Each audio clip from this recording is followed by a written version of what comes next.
What's up? On episode 57 of Pop Culture Weekly, Courtney Lane joins me and we talk about her 5 favorite Christmas movies and my 5 worst Christmas movies. I also interview Rohan Campbell from the new TV series Hardy Boys on Hulu. Let's go! You're listening to Pop Culture Weekly with Kyle McMahon, presented by 92.9 Tom FM, an iHeart radio station.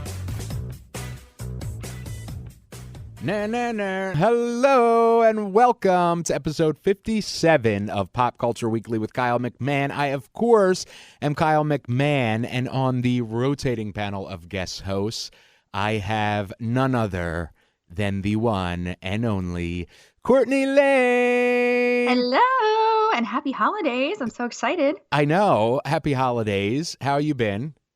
Great. I got a puppy since we last spoke on the podcast, and her stocking is so much bigger than mine. I feel like it's almost unfair. I do the same thing with Blue. I know. It's crazy, actually. Yeah, how much stuff I bought her. Yeah, and I will literally, I wait till Christmas morning, and then I'm like, ooh, buddy, look at this, what's this? And then he gets 500 toys, and I think he gets so overwhelmed that he's just because he'll try to play with each one for 5 seconds. He's like, well, I'll bite this one. Nope, I'll bite this one. Nope, I'll bite this one. It's just really funny. So, I know, right? And they have no concept of what the holiday even is. So it's they don't care. But right. They're just hey, I'm getting a great time right now, though. Yeah. So we have a lot of good stuff this week on the Christmas Week 2020 edition of Pop Culture Weekly. So I'm going to be interviewing Rohan Campbell, who, of course, is the star of the new series, The Hardy Boys on Hulu. I'm really excited to talk to him. I don't know. Have you seen The Hardy Boys on Hulu? I haven't seen it, but I used to read the books. Yeah. So it's really good. I love the show. It's so basically it's kind of like a darker version. And instead of when they first announced it, I thought each episode was going to be its own story. But it's actually the whole first season is one story. So it's really cool. That is cool. Yeah. I feel like a lot of people are doing that darker version of something that was once lighter, you know what I mean? And I like that a lot. Yeah, because we're all so much more cynical and awful now. They're really aging with their audience appropriately. Yeah, and it reminds me of the Goonies or Indiana Jones or but a little bit darker. I mean, it's just really a cool show. I really like it. So I'm excited to talk to him. What else is going on? Oh, Fuser. So in the last episode, last week's episode, I talked about this new game called Fuser. And it's from Epic Games. And it's all about, basically, you are the DJ of a virtual music festival. And so, wow. Yeah. And so it's you're a DJ of this virtual music festival. And it's just so much fun. They'll boo you off stage. But anyway. It's the Guitar Hero for DJs. Exactly. Yeah. Exactly. Cool. So it's actually from the creators of Rock Band and Dance Central. Okay, that makes complete sense then. Yeah, it's so much fun. And then they have campaign style, they have freestyle. But anyway, they sent me this ginormous metal suitcase full of all this awesome stuff. Everything that you would need for a virtual music festival or a real music festival. And so I did a whole unboxing on video, and I got some footage of me, playing. And, of course, I randomly break into song and dance throughout the video. So that's up on YouTube right now under, official Kyle McMahon or any of the station's websites. So you could go to popcultureweekly.com and you can see the video there or, Facebook or whatever. Is that where you got did you get sneakers from them? Yes. Okay, I saw those on your Instagram story and I was like, ooh, do they have a shop? You can actually buy that stuff? No. So they just sent you this exclusive stuff. See, now I'm jealous and I'm going to need you to ask whoever sent you them. Size 7 in women's, because Mama needs some new sneakers to flex in my new neighborhood. So anyway, I do this whole unboxing, and then I'm giving away in the video version, I'm giving away 2 VIP edition downloads of Fuser. And on last week's episode, we started a contest which gives 2 VIP edition downloads of Fuser. So the contest runs until the 31st at 12 p.m. Eastern. And, you have to send me a code word. Like, it's very easy, but you just have to watch the video for that entry. And then, and if you want an additional entry, listen to last week's episode and send me the code word and all that. And you may be the recipient of the VIP edition of Fuser on your platform of choice. Xbox, PlayStation, Nintendo Switch, computer, Steam, whatever. So, ooh. Yeah. I would love to play that on the Switch. It sounds like a really interactive game. I love my Switch. Yes, it is so much fun, and yeah, it's perfect for the Switch too, to be honest. So I'm obsessed with Servant. With who? The Servant, the show Servant. Oh yes, on Apple TV. I thought you said serving, and I was like being a waiter. Oh, yes. So season 2, the trailer for season 2 dropped, and holy Lord, it is. Oh, I cannot wait till the season drops. In fact, I think I may talk to, I don't know, I want to talk to M. Night Shyamalan. I want to talk to the entire cast again. Rupert Grint, Toby Kebbell, Lauren Ambrose, Nell Tiger Free. Maybe I will. Wink. Wink, I don't think they can see you doing that, bud. Oh, yeah. You gotta say it out loud every time you wink. Wink. Maybe I will talk to them. Wink, wink. This is awkward. But in any event, you got to watch the trailer. It is so, so, so exciting. I cannot wait for season 2. Oh, I watched Soul. Did you? Yeah, Pixar Soul. I got a preview copy and or not a copy, but a preview screening. It might be one of my favorite Pixar movies ever. That's a bold statement. Yes. A really bold statement. Yes, it is. Wow. It is so good. And actually, if you listen to this right now, you can go and check out my review. Go to popcultureweekly.com and you can see the review there. But it's one of my favorite Pixar movies. Wow. I need a few more days to figure out where it's going to go on my list, because Up is up there, as one of my favorite Pixar movies. WALL-E is up there. I mean, I need a few more days, maybe a second viewing too, to see where is it going to be on the top 5 Pixar movies.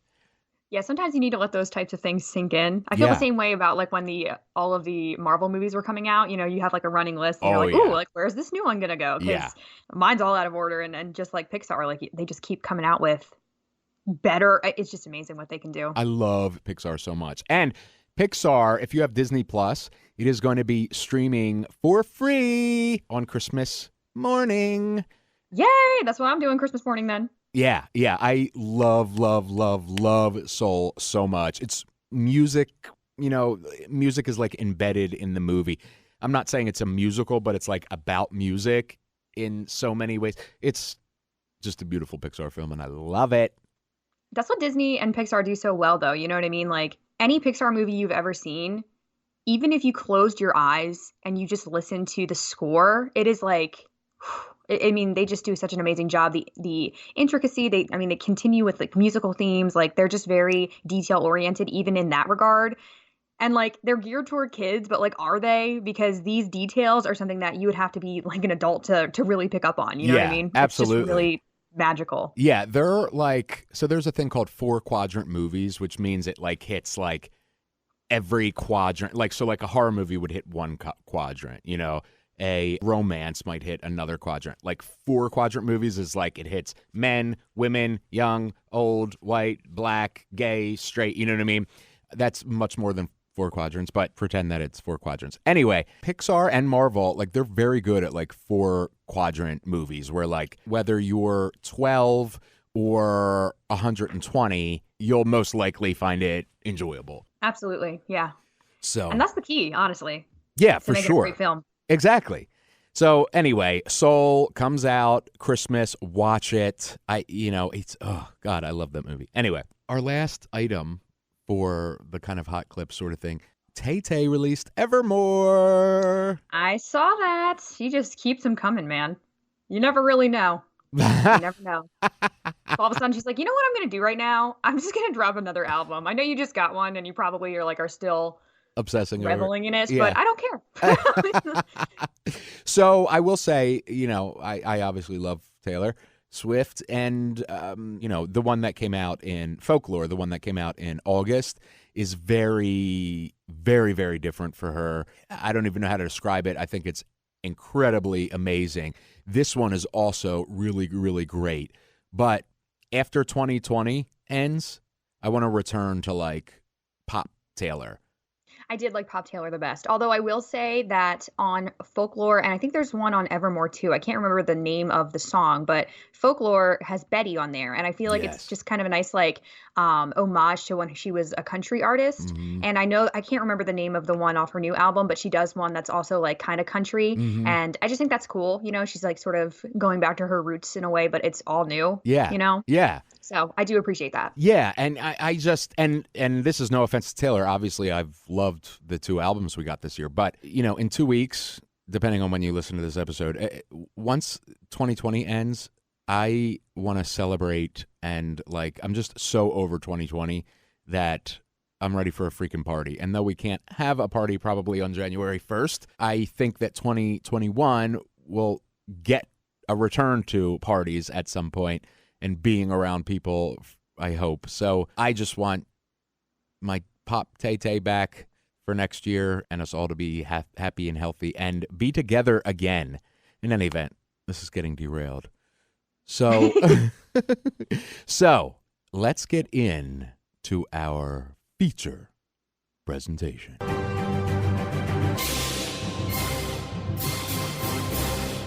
Okay, so our feature presentation, you're giving your 5 favorite Christmas movies. Mm-hmm.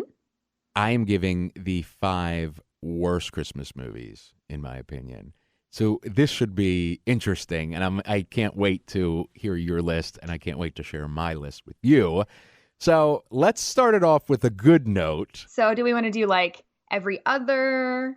I'm scared that these are going to overlap. Like, I'm going to tell you my favorite Christmas movie, and you're going to be like, that one sucks. I hate it. All right, cool. All right, so I'm going to go in reverse order. So this is my 5th favorite. Okay. Love it. And I just have to do it because I'm such a fan of Charles Schultz. So it's A Charlie Brown Christmas. Okay. I just love Charlie Brown in general. I think that like he's such a great character, and like his take on life is just way too serious to be like such a young child. But I have a soft spot, and it will never go away. Yeah. So I had to include that one. So that's my 5th favorite Christmas movie. And it is, it's one that I have watched every year since I was a child. It's one I'll watch every year until I'm dead.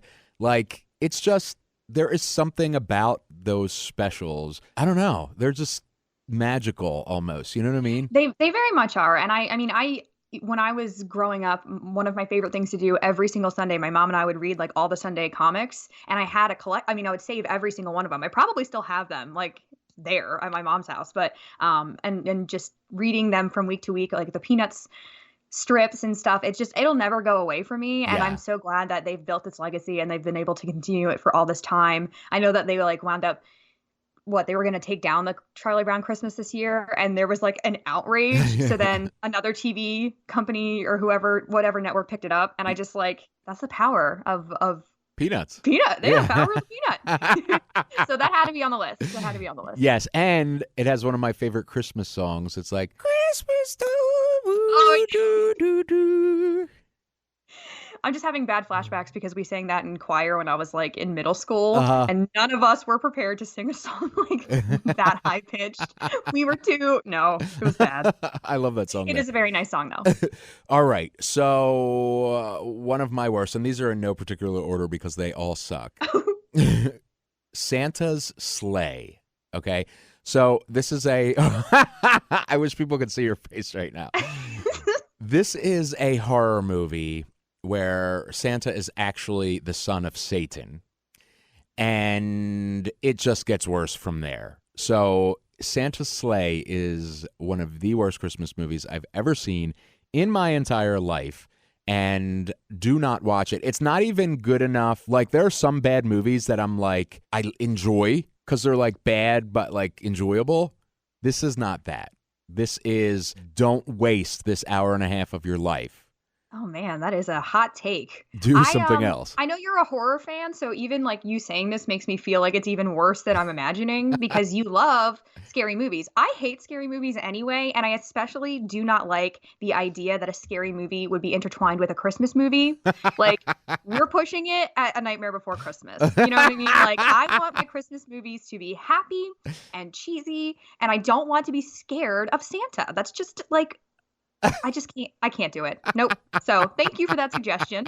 I wasn't planning on watching it anyway because I don't like my horror films. But... And what's funny is I love Christmas horror films because it combines my favorite holiday with my second favorite holiday, which obviously my favorite holiday being Halloween. So like Krampus, I love that movie. It is a amazing Christmas movie that also happens to be about, this terrifying legendary demon monster thing murdering people around Christmas time. It's, tis the season. But I will say Krampus gets a pass because he actually is like folklore, you know what I mean? Like I don't want you to twist my happy memories, but like Krampus is already known to be this terrible monster, so that one's fine. Okay. I'm still not a fan of like horror because I'm just a baby and I hate jump scares, but that makes more sense. You know what I mean? Like, don't ruin something perfectly good for the sake of like a movie that doesn't have the best plot. Like, if it's already supposed to be evil, then fine. Yeah, absolutely. That's a great point. Yes. So anyway, so Santa's sleigh is a no-go. All right, back to the positive then. I'll go to my number 4 favorite Christmas movie, and I had to put The Grinch on there. Now, I had a hard time deciding which one. I was going to ask you. I love the original Dr. Seuss one, but I'm actually going to put the live-action Jim Carrey one, which is very unlike me because I'm going to be honest, I don't really care for Jim Carrey. I think that he's really, I think he's really good in The Truman Show. I like his more serious roles. I don't find him funny, though. Wow. I don't like Ace Ventura. I don't like the faces. He just annoys me. I have a huge crap list of celebrities, by the way. Like, I really don't like a lot of funny guys. Like, Adam Sandler's on the list. Will Ferrell's on the list. What? They just annoy me. Oh I know. my God. I know. I'm sorry. So you can already imagine that Elf is not on my list of favorite Christmas movies. But I really like this movie. I think the acting is really good. I really respected Jim Carrey after hearing about how much time he had to sit in makeup and costume. Like, it took him like 8 hours just to get all that stuff on before filming. So imagine like how hard your schedule is, you know what I mean? Yeah. So I really like that movie. I thought it had some like adult themes, so I can appreciate it as an adult now. And despite my feelings for Jim Carrey, I think he did a really good job there. So I am going to give my own take on this. First of all, if I had to go in makeup for 8 hours, I would just sleep in it. You know what I mean? Like, oh yeah. Like there's no point in doing it every day, in my opinion. Yeah. Exactly. I'm not the professional. Right. But so here's my hot take on this. Have you seen the updated Grinch? I haven't. I love it. I love it more than it's really good. Yeah, I love it more than the live action one and the original animated one. Like, I love it so much. It's really good. Yeah. But that's just, me. The only thing I will say about the original, like, Dr. Seuss animated Grinch, Thurl Ravenscroft has the best voice probably of anyone. And when he sings, there's nobody that can sing that song, You're a Mean One, Mr. Grinch, quite like him. I don't want to hear any other cover of it. Yeah. Like, the original version of him singing that is just so, it has this touch of like, it makes your skin crawl when he sings it. Yeah. While the Grinch is busy stealing Christmas. Like, that is just wonderful, in my opinion. Like, it's just, I don't think it can be redone any better than that. So that's the only thing, in my opinion, that the original animated one has over the live action one. Yeah, I mean, that song, there's nobody else that can do that song justice. It's so creepy. Yeah. It really is. Yeah, just I've heard like covers of it and I'm just like, there's nothing you can do to this song or bring to this song that can beat that original one. Yeah, you might as well just not waste your time, in my opinion. So, my next one is also a horror one, but it's the final horror one on my list, and it's called Jack Frost 2. And oh no. So Jack Frost, the first one is a horror movie about basically a mutant, murderous snowman with the carrot and everything. But that's a movie that's like so bad it's good. You know what I mean? Like, yeah, the animation of him is very creepy to me. Like, that in itself is enough to be a horror movie. Like, I can't stand the way he looks. The Jack Frost like monster. Yes. Yeah. I hate him. I really do. So where Jack Frost is like so bad it's good, Jack Frost 2 is so bad it's really bad. Like, we find out in Jack Frost 2 that, this Jack Frost monster has a banana allergy. And, I mean, it's just really, really bad. Makes no sense. He ends up, like, spawning these little balls, like the, your face just lit up at the sound of balls. I meant, like, little... Oh, no. I meant, like, these little, like, snowballs that, I mean, it's just terrible. It's just terrible, and it's another waste of my life that I'll never get back. Yeah, I don't think I like a single Christmas sequel. I mean, maybe like the Santa Claus installments, but I can't think of, like, they're pretty good. Yeah. They're not on my list, but I do find them to be, pretty decent for a Christmas movie, a little bit hokey, but they're for kids. Yeah. But I can't think of a single other sequel that I find to be worth mentioning in like a good Christmas movie list. Absolutely. Which is a bummer. Yeah, for sure. You're like tainting the perfection of the original one. Exactly. And especially because so many of these classic Christmas movies have like our whole entire childhood wrapped up into them. So it's like, you ruined my childhood, Jack Frost 2. Thanks. Merry Christmas, I guess. Oh, man. All right. So what's next on your list? Okay, so number 3 for my favorite Christmas movies. I had to put The Polar Express here. And Ooh, that's a good one. This is one I always forget about. And this also was one I didn't intend to like. The beginning is very slow. I mean, if anyone's seen it, like, you just know it's kind of like this. It's almost has a mystery about it through the entire movie. Like, is this a dream? Is this actually happening? Like, we're not sure. And I just really loved that, like that slow burn. And then, like, he gets his wonder back. And it was just so beautiful in my opinion. And also the soundtrack for this one, Believe, like, there was just so many great songs that came out of this. Mm-hmm. And even the animation and Tom Hanks's performance, like, I just really thought this was top quality. And it has a wonder, I think, that I don't find in any other Christmas movie. I really do think it stands alone in that way. Not my favorite, but it is so unique that it has to be on the list. I love it. Yeah, and I do love that movie. And, you can never go wrong with Tom Hanks. Like, I literally don't think Tom Hanks has made anything that's bad. Yeah, probably not. He's not on the list of actors I don't like that everyone else does. So he's doing something right. So next on my list is actually interesting that you said about sequels, is A Christmas Story 2. I was gonna bring this up. Really? Yes. That's really funny. Have you seen it? Yes, I have seen it. You did watch it? Isn't it? Some of it. I don't even think I got through the whole thing. It was very disappointing. It is very bad. Like, so they really just try to recreate the magic of the original, and it's just, so basically Ralphie's a teenager at this point. It's obviously a different actor. He wrecks his dream car before he even, like, gets it off the lot. So then he has to, like, get his friends to join him in getting a job before his dad finds out, who's a totally different actor. It's just like, what? Like, just no. You know what I mean? Just stop. Please don't do this. Oh, no, you did. And, oh, no, you're serious about it. Why? Please delete it from the earth. The earth. Well, it's frustrating because I feel that way about a lot of classics. Like, okay, Christmas Story, untouchable, right? You just can't. Yeah. There's no beating it. And then they have to just, like, grasp onto that for what? It bothers me. I feel the same way about Grease too. If we're going outside the Christmas movie genre, I love Grease. Grease 2 is an abomination. Like, it is terrible. It's not the same cast. I mean, you just can't make something like that without the same cast, in my opinion. You can't just change up the characters and call it a sequel. And especially if you're not even going to have the same, if you're going to have the same characters, like, they should be the same actors, in my opinion. Yeah, me too. Like, or don't do it. Or just don't do it. Yeah. That's the real option. Yeah. Yeah, so this isn't on my list, but National Lampoon's Christmas Vacation is literally, in my opinion, one of the best Christmas movies ever.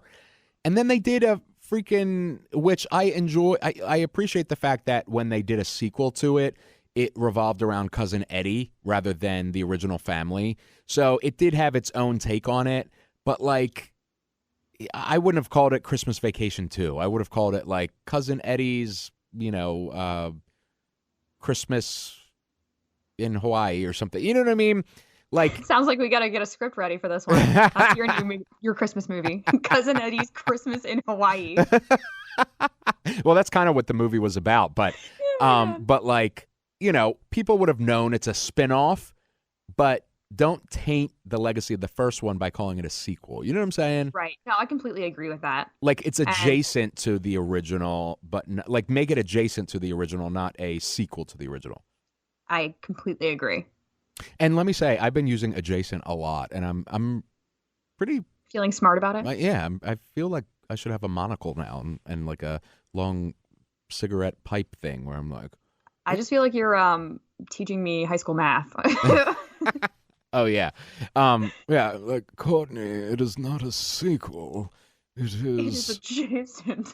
It is in the National Lampoon Christmas Vacation adjacent.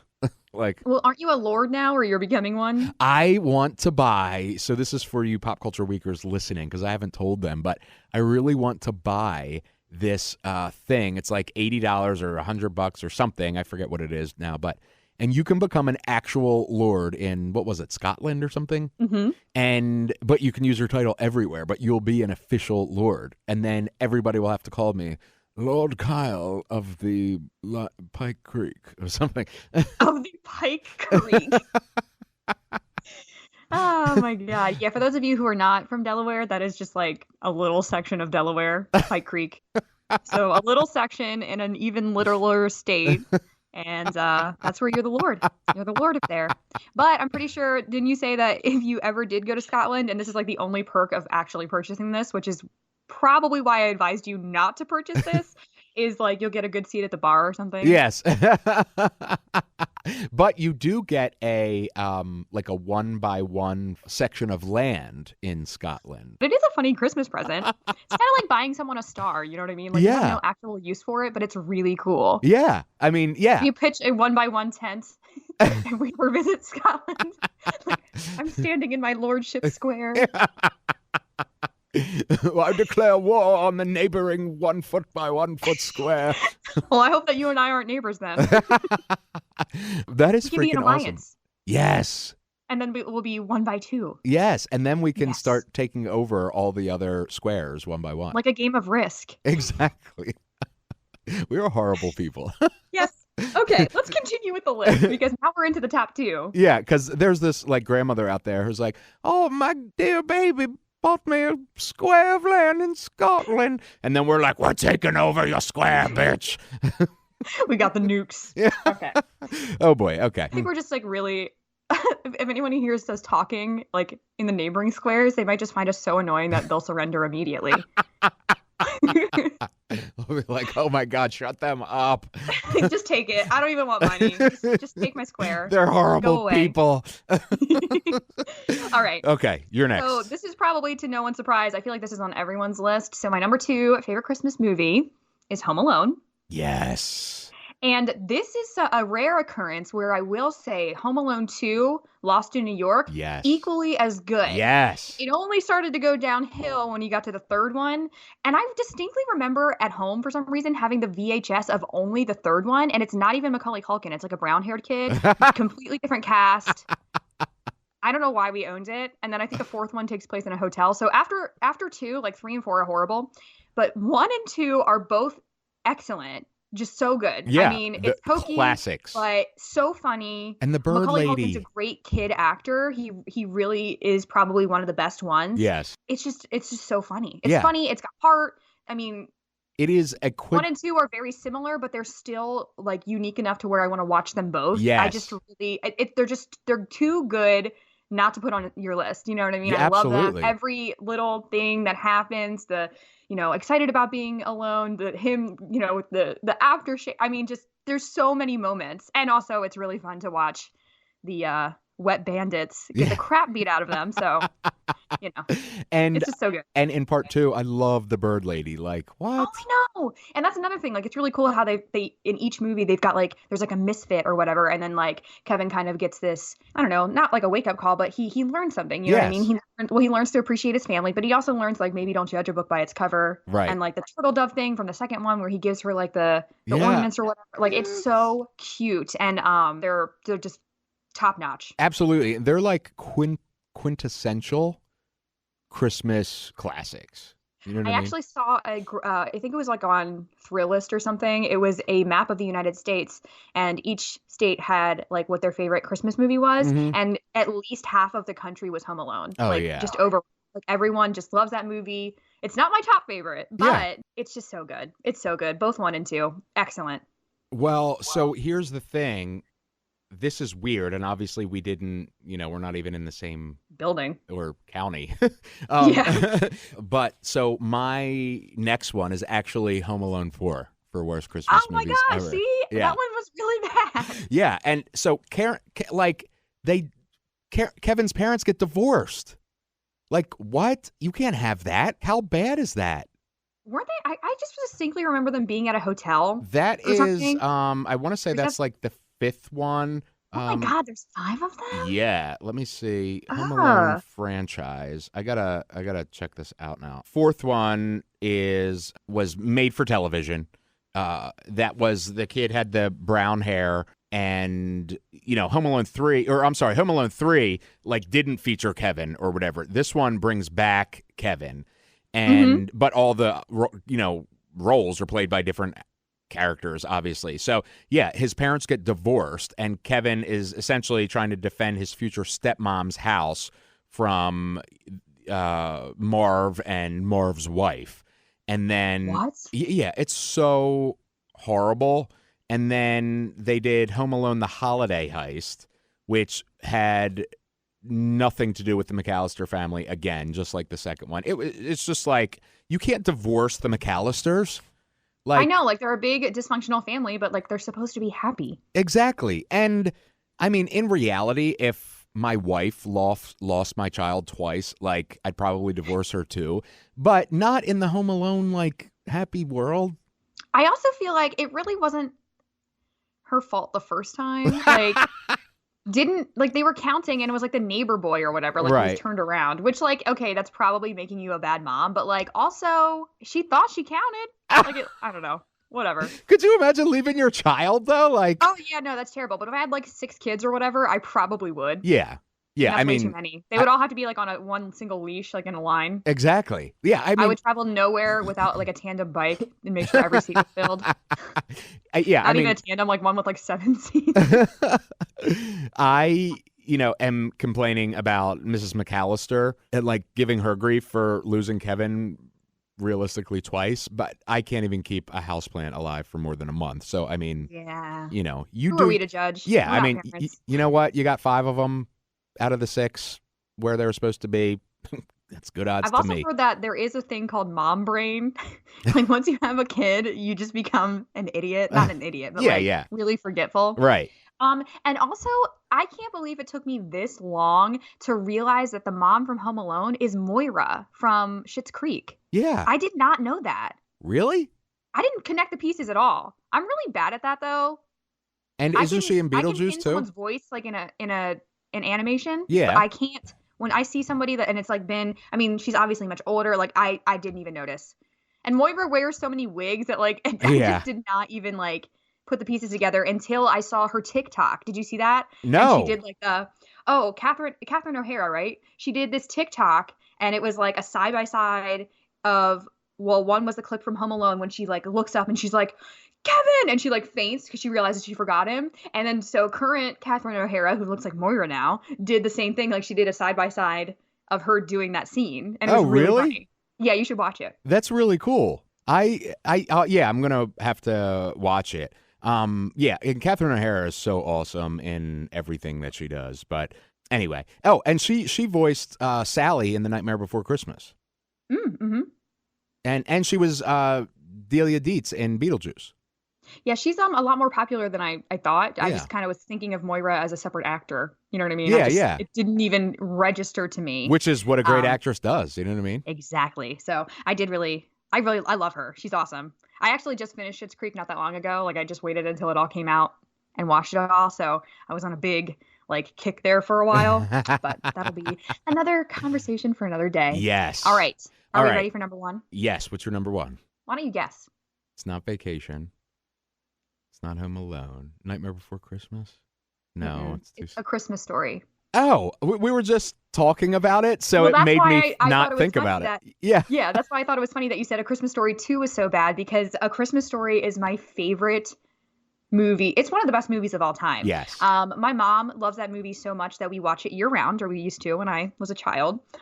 We do watch it all 24 hours on TBS every single year. Nothing else is on the TV.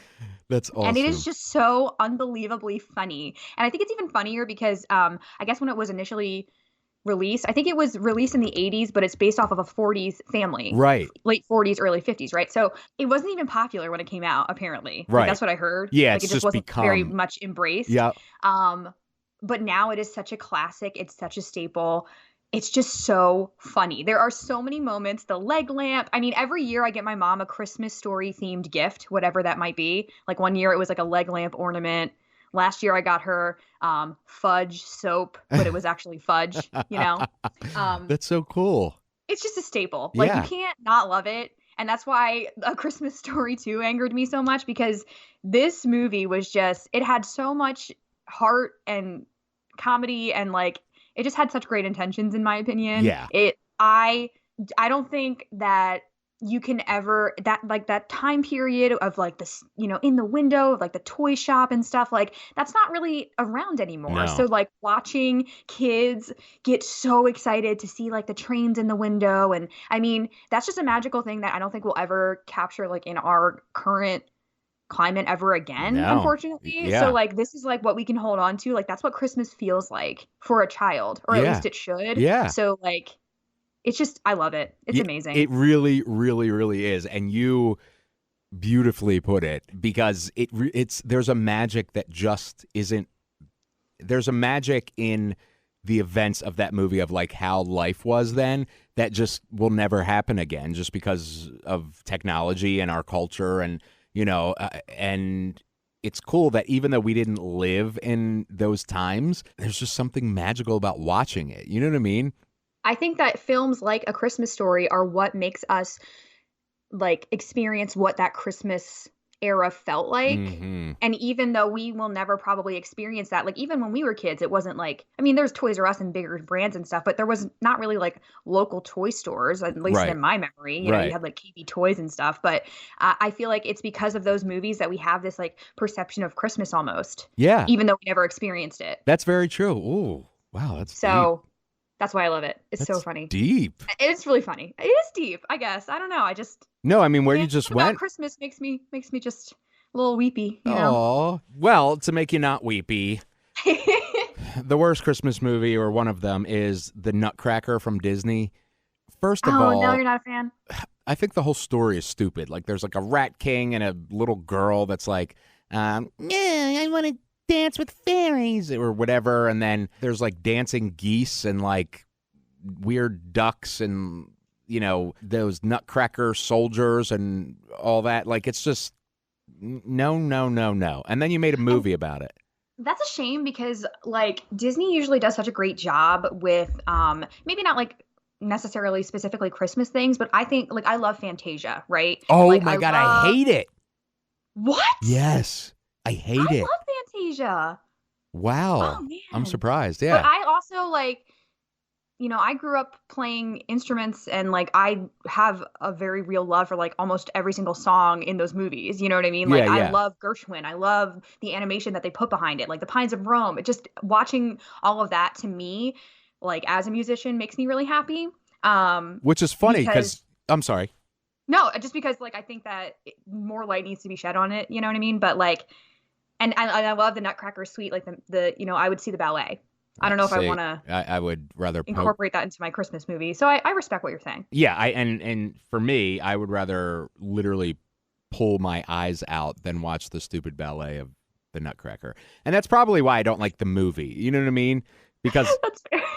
It's essentially like the film is it's done well, but I think it's like the story and the music, and it's just shut up. Like it's just too nice or something. I don't know how to describe it. It's too nice. I want Krampus. Yes, I want a German, demon monster thing to come and eat the freaking dancing fairies. There you go. That's nice. Happy holidays, everyone. I will say though, I don't know if it's like the Mickey Christmas special or whatever. It's been so long since I've seen those, but there is a moment in the Disneyverse where Mickey and Minnie exchange gifts. Have you seen that? And they're both poor. Like, is it kind of part of the Christmas Carol? It might be, but thing? It's like, so they exchange gifts, and like Minnie, I can't remember what Mickey gets for Minnie, but Minnie, I think, gets him like batteries for his watch or something. But turns out like Mickey sold his watch so he could buy something for Minnie. But whatever he bought for Minnie, like she sold to buy the stuff for Mickey. Like they each sold something to buy the other presents, but they wound up buying like presents that they would need the thing they sold for. It was really like, I mean, it was kind of sad, but like also very touching. Yeah. And those are the types of Christmas things I want to see from Disney. I want Mickey and Minnie in my Disney. I don't really need like, I'd rather just see like a live action ballet of Nutcracker. You don't need to do that for me. Yeah. So you have a runner up, right? I do. I will see. I really love this, and I don't know if it's necessarily a movie, and I'm also not sure if you've seen this before. This is something I had an epiphany like literally 2 weeks ago, because I remember watching this as a kid, like on Nickelodeon, I guess. And I was like, oh my gosh, I completely forgot about this. Have you ever heard of the short movie? It's called Olive the Other Reindeer. This sounds really, really familiar. If you saw the photos, if you Googled it and saw the photos like of Olive and stuff, you probably would know what I'm talking about. So it's got an all-star cast, by the way. Olive, the lead character, is voiced by Drew Barrymore. And the entire plot basically is, she's very excited about Christmas. And then turns out one of Santa's reindeer is hurt. So they're like, we're not going to be able to have Christmas. And, she's a dog. She's got like a friend who's a flea and they can't hear very well. So on the radio, they hear, hopefully all of the other reindeer can like pull through and make it happen still. And they think that Santa says Olive. So she's like, oh my gosh, I must be a reindeer. Aww. And she like drives to the North Pole. Like she does, it's like a whole thing. There's like an evil mailman after her who hates Christmas because of all the letters he has to send. And he's actually voiced by Dan Castellaneta from The Simpsons. Yeah. And it's like a 45-minute special. It's actually on YouTube for free. Like I remembered it the other day and I was like, I need to watch this. Yeah. And it's so funny still. There are a lot of jokes I definitely did not get as a kid, but I felt like I needed to mention it because it was something I loved. I even think I had it on VHS or something, but it's very good. And the cast is just completely filled with stars. Yeah. So I Googled it just to see, and the artwork definitely looks super familiar. I don't know if I've seen it or was aware of it or whatever, but I'm definitely going to watch it now with that recommendation. Oh, I know. And it's on YouTube. It's like 45 minutes. But it just out of nowhere, I was like, oh my God, Olive the Other Reindeer. I have to watch it now. Like, I don't know why. I just really was like, I completely forgot about this. This was such a big part of my childhood. I love and that's that. what Christmas is all about, right? Yes. Well, Courtney, thank you so much I love how we did the opposite. Like I did 5 horrible Christmas movies and you did, your 5 favorites, just to, throw some spice in our life. But thank you so much for hanging out with me and talking about Christmas stuff. Thank you. But are you going to stick around for the interview with Rohan? Absolutely. Awesome. Let's get into that right now. All right. So I am here with Rohan Campbell, star of the brand new hit series, The Hardy Boys. What's up, man? How are you? What's up? You good? I'm doing good. Thank you. So first of all, tell me, give me the gist. If somebody hasn't seen this new iteration of the Hardy Boys, how would you describe it?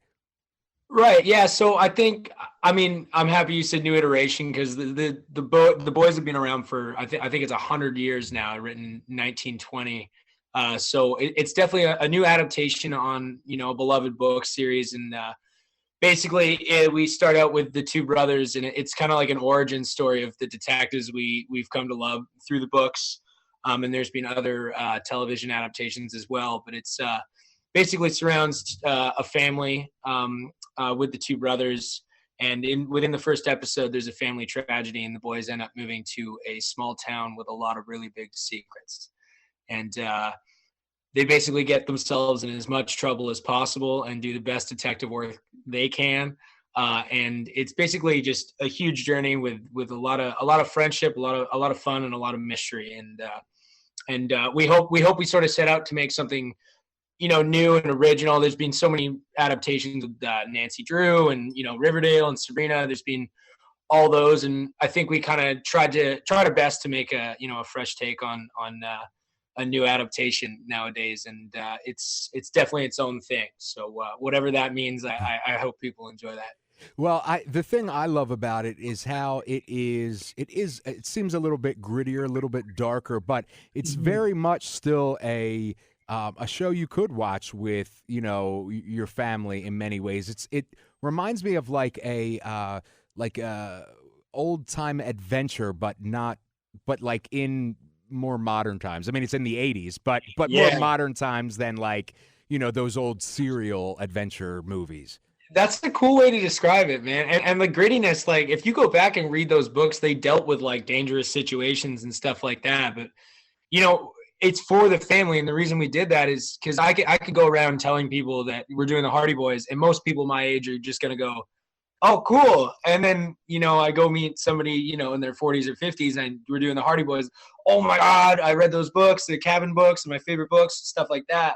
So when we set out, we said, well, it has to be, something that dad can watch, something that mom can watch, and everybody can sit down and enjoy it.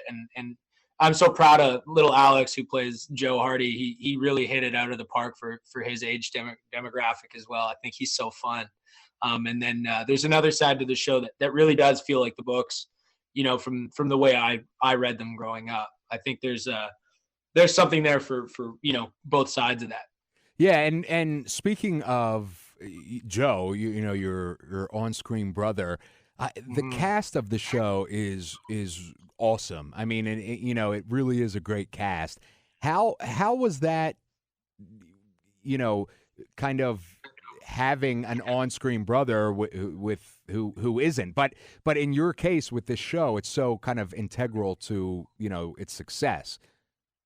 Yeah, I think for me, when I looked at the show, I was like, this is about brotherhood, and I have two brothers in real life. And the weirdest thing is I didn't meet Alex until the table read, which was like a week before we started shooting. Oh, wow. So yeah, exactly. So, and he had chem read with other people, and we never got the opportunity to do that.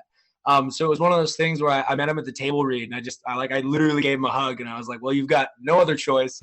So let's get after it. Let's have fun. And, I mean, he was just so ridiculously open, like we both were, that it took us like 3 or 4 days to the point where we were like, hey, we know how this brother dynamic is going to work. Because in real life, we're actually the opposite. Like he's a little more like, analytical, straight-laced, whatever. And I'm not that. Like I'm pretty impulsive, and I find a way through life that's a little, anyway. So it was funny. It was like I was playing a version of my older brother in a way. And it was kind of like watching, myself, and there was that sort of side of that sort of empathy, you know what I mean, to watching the way he was playing that character. I was like, oh, this is weird. It's like, 14-year-old me or whatever you want to say. So are you the middle brother in real life? Yeah, I am. Okay. So that actually, you have siblings? What'd you say? You got siblings? I don't. I'm an only child. There you go. And I got to tell you, I like it that way. Yeah. Yeah, dude, that's good. I had my my best friend, Jason, he actually moved in, when I lived at my parents' through our college years and a couple years after. So we lived together for 7 years. With my parents at my parents' house, and that was nice because it was kind of the best of both worlds. I had my best friend. You got a sample brother. Exactly. And that was awesome. But I've realized growing up as an only child that like damn, their world revolved around me and still does. You know what I mean? Like, yeah, man, absolutely, yeah. But it probably takes the edge off having brothers. Yeah. You get less trouble, I think. You got less eyes watching. Yeah, that's the other thing about it is, I they knew what I was doing every second of every moment. Yep. Yeah. Yeah, man. So with Frank, who obviously you play, what was that like for this version of the character? Did you know going in? Did you have a feeling or want of how you wanted to portray him? Yeah, absolutely. I think for me it was like the second when I got the call that we were going to do this, and I took a Zoom call with Jason, who showrun and directed 6 episodes. I had no idea what it, you never know what the tone's going to be or anything like that. And so when I took the call, I basically was like, hey, look, like I love these books. And what I like about these books is that they feel, there's something like 50s about it. It's it's dated, and it's like a classy, slower, like there's something genuine about it. And I think what was important to me, especially with Frank, is that I gave people, a piece of nostalgia from when you read the books. And also trying to keep it in the realm of nowadays, long format storytelling over 13 episodes. Like that's a lot of content to cover, and to have it still be, fun and new and entertaining and engaging for people is another challenge. But I think for me going into it, I just wanted to give them, the Frank that I knew from the books, which is sort of like an old world style character, which I think we sort of found throughout the show for sure. Yeah, it's got like an I don't want to say Indiana Jones vibe, but it's got like that kind of vibe, but different. I don't know how to describe it. Yeah, man, it's funny. Like we've had a lot of conversations with people where everybody's trying to figure out, what the tone is, and I think what we did is we got a lot of freedom and a lot of room to move from producers and Hulu as well. And I mean, a lot of Hulu content is its own sort of world, and you can't quite put your finger on it. And that to me is what I really like about working with a network like that. And, even Canadian producers, is we made something that I don't think really happens often up here, because we were given the freedom to do so. And I think, like you said, what came of it was like this weird, there's like a Spielberg Goonies, and then there's this, it's interesting, man. And that's Jason as well, the showrunner. He loves Spielberg, he loves Goonies. So I think that bled into it. And to have the 80s told in a way that's not as on the nose, you know what I mean? Like it's 80s, but suburbia 80s. In like suburbia or whatever that is, but in a small town, it's a disconnected 80s that's kind of just, it's new to me, at least in TV. Right. Yeah. You're not seeing girls like dressed like Madonna and like lace and stuff. Like it's more like like 80s adjacent almost. Yeah, like it's like a piece of America trying to make it through the 80s. Right. You know what I mean? Like it's like gotta figure out what it is. It's because it like with Stranger Things, and there's been a lot of comparisons. It's been one of the things that's, it's funny nowadays. Nobody watches something to watch it to be its own thing. Everybody applies everything onto it, right? So what's been funny is they're like, well, it's not as 80s as Stranger Things, and it's like, well, there's so many different versions of 80s, right? Sort of this mid-range 80s feel. Yeah, I love it. And the other thing, so when it was announced at first, and this is no offense to you because I ended up loving the show, but at first I was thinking it was going to be a each episode is like a new story sort of thing. And so I was kind of disappointed because I'm like, I wanted some more depth, and then to see it's really one story told over the season. It's really like a film, like a feature film broken up into 13 chapters or whatever. Yeah. And I really love that. Did you appreciate that it was more one story for the season? I was so grateful, man, because here's the thing is like the series already did the in the 70s, they did the 30-minute storytelling each episode, and it's cool and it's fun, but we wanted to try something that would make it a new adaptation and something, that in my opinion was, pretty brave with what the books are about. Things wrap up quickly. And we said, well, what if we applied it to something that, not only is it 13 episodes of one thing, it's 13 episodes of something that means the world to the boys. There's nothing to lose. It's inherent. They need to fix this, to be themselves. And it's exciting, when you think about the possibilities of like a season 2 or 3. It's when you watch the first season, it's really they were given no choice but to become these detectives. And that was something new as well that I found attractive in the 13 episodes. Was we've never really seen the boys where they were before. Right. This show gives them a trajectory, and I think there's a lot that we can play with in that realm. And I did think that the long sort of story was necessary. It was needed in the Hardy Boys, world universe. Mm-hmm. I think it's cool to sort of give something to it. Whether it's right or wrong for whoever you are, it was really, really cool to give something new to something that's been around for a long time. Absolutely. And, as you mentioned, I mean, the boys are, through art, are 100 years old, really, at this point, right? Yeah, yeah. I mean, not their age, but as characters, which is so. Well, they've been told a million different ways through time. You know what I mean? And that's, it gives you a lot of freedom, and it also gives you the side of things where you really want to address, what people want, which is what they grew up reading and what they thought it was going to be. Yeah. Yeah. And so you're playing an iconic character. What has been the most rewarding part of playing Frank Hardy? I think it's exactly that, man. I think it's just like even getting the opportunity to offer something to the universe of the Hardy Boys was absolutely insane. And there's been interviews where they're like, "Oh, what drew you to the role?" And it's like, well, like I would have, like I kill for, like, it's insane that you get to approach something that's so iconic that people want to keep telling those stories. And I think that's what I'm most proud of, and what I think has excited me the most is offering my sort of take on something that means a lot to a lot of people. And it's always terrifying. You show up, you go to shoot a scene, and you're like, oh my God, we're doing this. It's happening. Because when they tell you you're going to go do it, you're excited. And then when you show up, you go, we really have to do this now. It's a whole different ballgame. Yeah, and it's much like, a Batman or something like that, where, in other words, somebody my age, knows the Hardy Boys. My godson's age knows the Hardy Boys.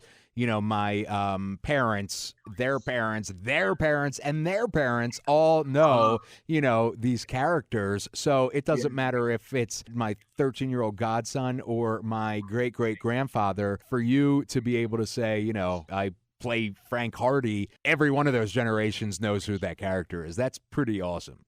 Yeah, it's insane. Yeah. Yeah, it often doesn't set in. It's like, it's so bizarre. It just like kind of, you forget, and then you remember when you read something. Yeah. Yeah, or you have like me to remind you. Yeah, exactly.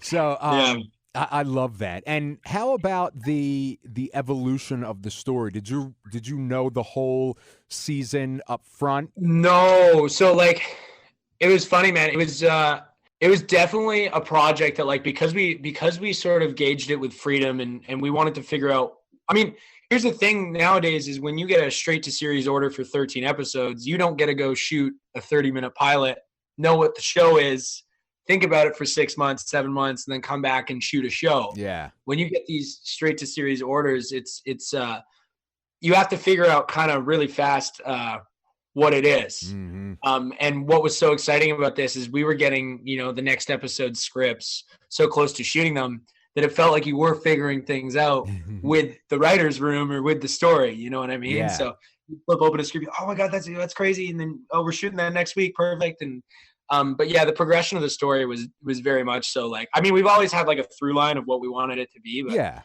we figured out a lot, through shooting and through working with Jason and the other writers and producers as well. And that's cool because it gives it, there's an evolution to it as well, as you embody these characters and you're going forward, it gives you some space to create the story. I mean, obviously, as you said, you have the major. I think it's even just like finding out who that character is, and like I said, when you're not shooting a pilot or because I came on sort of at the last minute and everybody else had been cast, you're forced to figure it out really fast. But in reality, if you think you know your character, the best way to know them better is, by realizing you don't at all, right, and figuring it out as you go along. And, not to say that you're ill prepared, but the best decisions are made on set. You know what I mean? Mm-hmm. And when you have a script, they're always, the foundation, but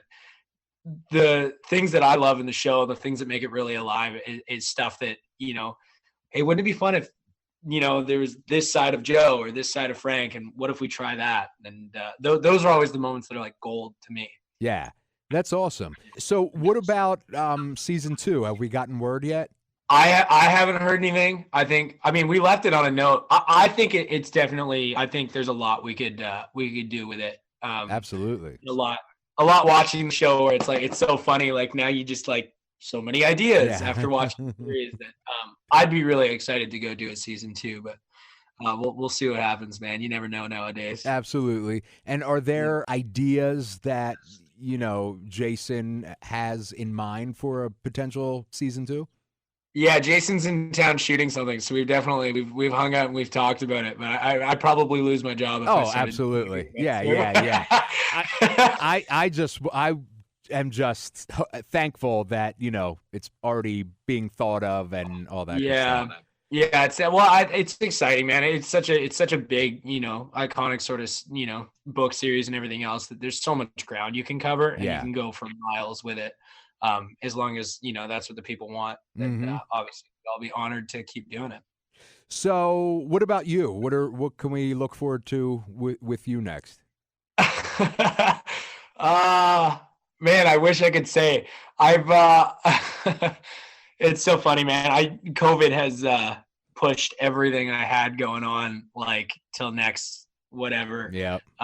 But yeah, I've signed on to a movie that I'm absolutely not allowed to talk about. Awesome. Okay, then, now you've got me super intrigued. There's some cool stuff coming up, and I am unfortunately unable to talk about any of it. So. No, I'm happy for you because that means it's really exciting.